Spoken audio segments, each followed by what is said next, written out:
सभी प्यारे बच्चों, जैसा कि आप सभी बोर्ड की परीक्षा की तैयारी कर रहे हैं, कुछ बच्चों के कुछ सब्जेक्ट के एग्जाम हो रखे हैं, बाकी चल रहे हैं। आप सभी अपने सब्जेक्टों की तैयारी अच्छे से कीजिए। 12वीं के जितने भी बच्चे हैं, CUET 2024 और 25 के लिए नई गाइडलाइन आ चुकी है। अभी कल यानी कि 27 फरवरी 2024 को फॉर्म रिलीज हो चुका है। और जो आपका जैसे कि आपको पता है, कॉमन यूनिवर्सिटी एंट्रेंस एग्जाम आपका ये है। और इसका जो आपको मालूम होना चाहिए, जो इसको जो सब्जेक्ट जो कराता है, जो एग्जाम जो कंडक्ट कराता है, नेशनल टेस्ट एजेंसी NTA इसको कराता है। जिसका मोड ऑफ एग्जाम जो होता है ऑनलाइन यानी कि कंप्यूटर बेस्ड एग्जाम होता है। ऑफिशियल वेबसाइट आप जरूर इसको देखिए, CUET.SAMARTH.AC.in। और आप सभी को पता होना चाहिए जो इसका एग्जाम का पैटर्न। बहुत सारे बच्चों को इसमें डाउट रहता है कि भाई एग्जाम का पैटर्न कैसे होगा। तो आपको मैं बता देता हूँ, इसका 30 लैंग्वेज यानी कि जो बच्चे हिंदी मीडियम पढ़ रहे हैं हिंदी मीडियम से कर सकते हैं। साउथ में जो बच्चे आपका तमिल, तेलुगु, कन्नड़ और इधर आपका नॉर्थ में जाओ तो आप उन सभी लैंग्वेज में भी आप इसका एग्जाम दे सकते हो। टेस्ट पैटर्न आप सबको मालूम ही है, इसका पैटर्न ऑब्जेक्टिव टाइप होता है, MCQ बेस होता है। और जो इसका जो एग्जाम जो बेस होता है, आपको मालूम होना चाहिए जो नंबर ऑफ सेक्शन होते हैं 4 होते हैं। तो मार्किंग स्कीम सभी को पता है कि आपका 1 मार्क्स ईच क्वेश्चन। जो एग्जाम पैटर्न होता है तो 3 सेक्शन में डिवाइड होता है। तो सेक्शन 1A यानी सेक्शन 1 जो है 2 पार्ट में बना होता है, 1A और 1B।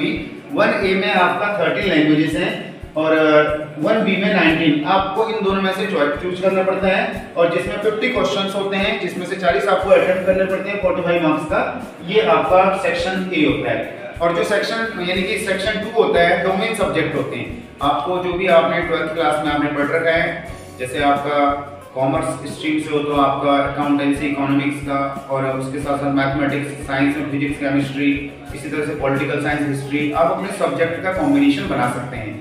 तो आपका इसमें डोमेन में आपके 27 सब्जेक्ट कवर होते हैं। तो जिसमें से आपका जो कोर्स आप चूज करोगे उसके अकॉर्डिंग आपका उसमें मार्किंग स्कीम बन के आएगी। 45 या 50 क्वेश्चंस उसमें होंगे, 35 या 40 आपको अटेम्प्ट करने पड़ेंगे उसमें। और टाइम ड्यूरेशन इसमें भी 45 मिनट का होता है। तो जो लास्ट सेक्शन होता है ये सभी बच्चों के लिए कंपलसरी होता है, लेकिन कुछ कुछ कोर्सों में ये भी जरूरी नहीं कि जनरल टेस्ट होगा। तो आपका इसमें टोटल जो क्वेश्चंस हैं, नंबर ऑफ क्वेश्चन 60 हैं और जिसका जो अटेम्प्ट है आपका 50 क्वेश्चन है और 60 मार्क्स का होगा। तो मैं आपको बता देता हूँ, जो इसका एग्जाम होगा वो 15 मई से 31 मई के बीच में कभी भी आपका इसका एग्जाम हो सकता है। तो सभी बच्चों से मैं अनुरोध करूंगा कि आप इस फॉर्म को, जो भी 12th अभी एग्जाम दे रहे हैं, आप इस एग्जाम को जरूर फेस कीजिए। तो इसमें आपको मालूम है 2 लाख सीटें कवर होती हैं और 130 यूनिवर्सिटी, और जिसमें से जो है 44 आपकी सेंट्रल यूनिवर्सिटी, चाहे आपका JNU, जामिया, दिल्ली यूनिवर्सिटी, जो टॉप यूनिवर्सिटी हैं उसमें आपको एडमिशन का चांस मिलेगा। और उसके साथ साथ आपको जो है वहाँ का एक अलग ही तरह का एनवायरनमेंट मिलेगा। और बहुत जो आपकी कोर्सेज हैं उसमें नए नए पैकेजेस हैं, बहुत अच्छे पैकेजेस हैं और भी बहुत सारे सुविधाओं का लाभ आपको मिलेगा। मैं सभी बच्चों से अनुरोध करता हूं कि आप इस सब्जेक्ट की अच्छे से तैयारी कीजिए। और एक चीज़ और मैं बता देता हूं, और किसी बच्चे को CUET से संबंधित कोई भी समस्या है, आपको फॉर्म भरने में कोई समस्या है, एग्जाम का पैटर्न कैसे होगा, तैयारी कैसे करनी है, आप सीधे मेरे नंबर पर 9871118468 तो मैं स्क्रीन पर भी अपने नंबर को शेयर करूंगा। तो आप मुझसे आप अपनी क्लास भी ले सकते हैं।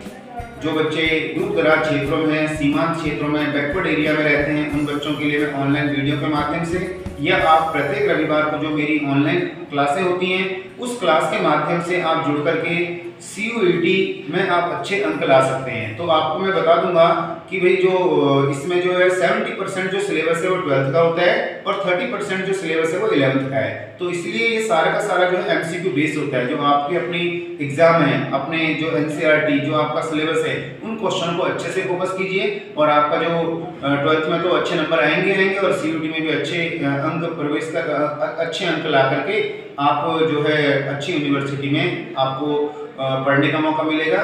और एक बार पुनः आप सभी बच्चों को बहुत बहुत शुभकामनाएं। धन्यवाद।